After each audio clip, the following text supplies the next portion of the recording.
जय Jagannath YouTube family. मैंने यार जगन्नाथ जी के दर्शन किए, मंदिर के अंदर काफ़ी देर तक रुका और इस वीडियो में मैं तुम्हें अपना आंखों देखा हाल बताने वाला हूँ, क्योंकि अभी तक जगन्नाथ जी के चमत्कार तो बहुत सारे सुने थे। तो इसीलिए अब मैंने जो चीज़ें देखी हैं खुद से, वो मैं तुम्हें सारी चीज़ें इस वीडियो में बताने वाला हूँ। और अब तो भाई मैं भी यही कहूँगा कि अगर जगन्नाथ जी के मंदिर आना तो अपना दिमाग और अपनी साइंस दोनों अलग कर देना, बिल्कुल यूज़ मत करना, वही अच्छा है।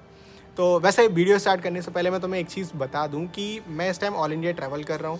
उसकी जो शॉर्ट वीडियोस हैं वो मैं डेली शाम को 8 बजे अपलोड करता हूं, तो वो भी तुम चेक कर सकते हो।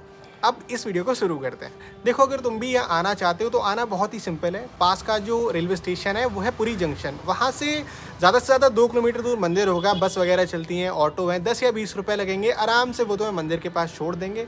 और रुकने की सारी सुविधाएं मंदिर के पास ही उपलब्ध है। लॉन्ज भी वहीं मिल जाएगा, धर्मशाला भी है, और अगर तुम्हें होटल वगैरह चाहिए तो वो भी मिल जाएंगे। लेकिन अगर तुम्हारा बजट थोड़ा कम है ना, तो एक चीज़ पे ध्यान देना, सेकंड सैटरडे और संडे को क्या होता है, यहाँ पे भीड़ थोड़ी ज़्यादा होती है। तो होटल वाले क्या करते हैं कि अगर 700 या 800 रुपये का रूम है ना, तो फिर उस टाइम वो सीधा 1000 रुपये का हो जाएगा और 200-300 रुपये ना सीधा इंक्रीज़ कर देते हैं।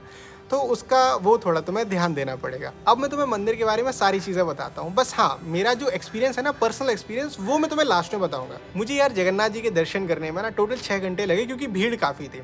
और फिर जगन्नाथ जी के दर्शन करने के बाद जैसे ही मैं मंदिर के बाहर आया तो वहाँ एक बहुत बड़ा पत्थर रखा हुआ है। मतलब इतना बड़ा है कि उसको नॉर्मली ऐसे अपन हिला भी नहीं सकते हैं। तो अब तुम अंदाज़ा लगा सकते हो कि वो कितना बड़ा होगा। वो पत्थर कई सालों पहले मंदिर के एक हिस्से से टूट के नीचे गिरा था। भाई आज तक ये पता नहीं चला है कि वो जो पत्थर है वो मंदिर के किस हिस्से से टूटकर नीचे गिरा है, ये समझो। और फिर जैसे ही तुम थोड़ा और आगे जाओगे, आगे जाने पर वहाँ बहुत सारे मंदिर हैं। मतलब एक बड़ा सा मंदिर है, उस मंदिर के अंदर भी बहुत सारे मंदिर हैं। तो जगन्नाथ जी के दर्शन करने के बाद फिर और भी बहुत सारे मंदिर हैं, उनके भी दर्शन करना।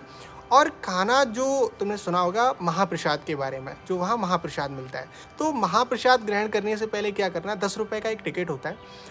उसमें क्या होता है कि तुम्हें वो सारी चीज़ें देखने को मिलेंगी जहाँ महाप्रसाद बनता है, वो जगह देखने को मिलेगी। वहाँ पे यार क्या होता है, ऐसा लकड़ी की आग में खाना पकाया जाता है जो महाप्रसाद पकता है।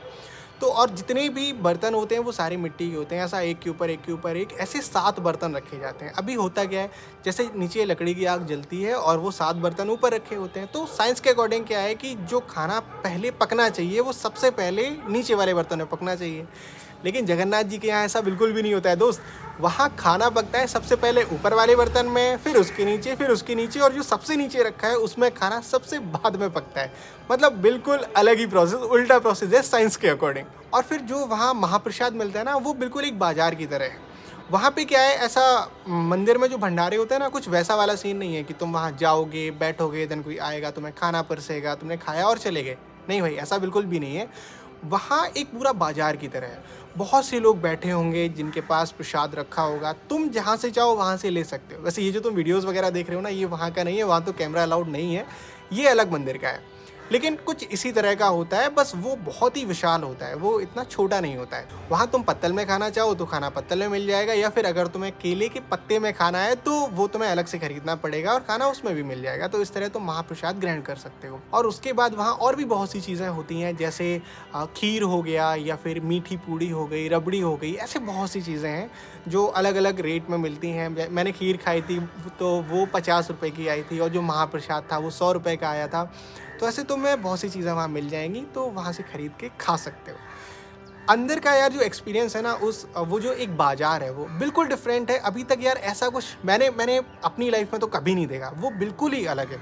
और जब खाना, तो एक चीज़ नोटिस तुम भी करना, उस खाने का टेस्ट, वो टेस्ट भाई, तुम चाहे कहीं भी खाना खाना, किसी भी जगह प्रसाद ग्रहण करना, लेकिन वो जो महाप्रसाद का स्वाद है ना, बिल्कुल डिफरेंट, बिल्कुल।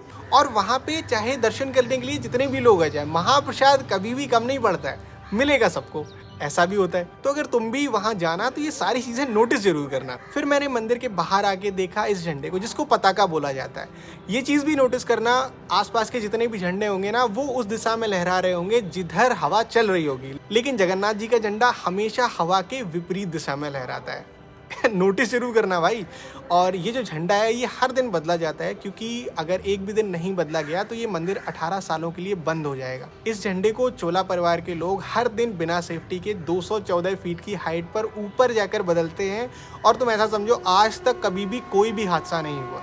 चाहे आंधी आए, तूफान आए, कुछ भी हो जाए भाई, ये झंडा बदला ही जाएगा। और अब मैं तुम्हें अपना पर्सनल एक्सपीरियंस बताता हूँ। मैं यार जब लाइन में गया ना वो जगन्नाथ जी के दर्शन करने के लिए, तो मैं 6 घंटे लाइन में रहा। और उस लाइन में ना जैसे जैसे आगे बढ़ते जाते हैं वैसे एक पॉजिटिव एनर्जी सी महसूस होती है, जिसको मैं एक्सप्लेन तो नहीं कर सकता। और उसके बाद जब मैंने जगन्नाथ जी के दर्शन किए तो उस टाइम यार पता नहीं मेरे को क्या हो गया, मैंने लगभग 1 मिनट तक जगन्नाथ जी को देखा। उस 1 मिनट में मैं 6 घंटे लाइन में लगा हूँ, मेरा बॉडी पेन या मुझे भूख लग रही है या बहुत से लोग मुझे धक्का दे रहे हैं, भाई मुझे कुछ भी याद नहीं था उस टाइम। अब जैसे मैंने अभी तुम्हें बहुत सी चीज़ें बता दी मंदिर के बारे में और वहाँ की नक्काशी वगैरह, मुझे काफ़ी कुछ चीज़ें अभी भी याद हैं, लेकिन जगन्नाथ जी कैसे दिखते थे भाई मुझे बिल्कुल भी याद नहीं है कि वो कैसे दिखते थे। मैं बहुत याद करने की कोशिश कर रहा हूँ लेकिन बिल्कुल भी याद ही नहीं आ रहा। अब पता नहीं, मतलब ऐसा मेरे साथ ही होता है या सबके साथ होता है मुझे नहीं पता, लेकिन ये मेरा पर्सनल एक्सपीरियंस है। फिर जैसे ही मैं मंदिर के बाहर निकला, मतलब वो पूरा मंदिर घूमने का एग्जिट नहीं, वो मेन जो जगन्नाथ जी का मंदिर है उस मंदिर के जैसे ही थोड़ा सा बाहर निकला तो वहाँ पे लोग बाहर आके ऊपर पताका, वो जो झंडा है ना, उसको देख के प्रार्थना करते हैं। तो मैंने भी प्रार्थना की। तो प्रार्थना करने के टाइम तो आंख बंद रखी, लेकिन प्रार्थना करने के बाद जैसी आंख खोल के उस झंडे को देखा, भाई पता नहीं यार उस टाइम ऐसा क्या होता है, ऐसी फीलिंग आती है उस झंडे को देख के जैसे मैं सब कुछ कर सकता हूँ। वो जो एक वर्ड होता है ना इंस्टाग्राम पे तुम सुनते हो, ऑरा, वो मतलब कुछ भी देखा फिर ऑरा प्लस 999, भाई जब तुम प्रार्थना करने के बाद इस झंडे को देखोगे ना तो वो जो फीलिंग होगी वो भाई ऑरा प्लस 9999 वो सीधा इन्फिनिटी तक जाएगा। मतलब देख के यार एक अलग ही चीज़ महसूस होती है कि मैं चाहे कुछ भी हो जाए सब कुछ कर सकता हूँ, ऐसी वाली फीलिंग। तो हो सकता है तुम्हें थोड़ा ये अजीब लग रहा हो, लेकिन यार ये मेरा पर्सनल एक्सपीरियंस है। तो मैं तो यार यही कहूँगा, तुम चाहे कहीं भी रहते हो यार, आराम से आओ, यहाँ रुको और एक बार लाइफ में ना जगन्नाथ जी के दर्शन जरूर करो। खैर चलो यार, अब मुलाकात होगी अगली वीडियो में।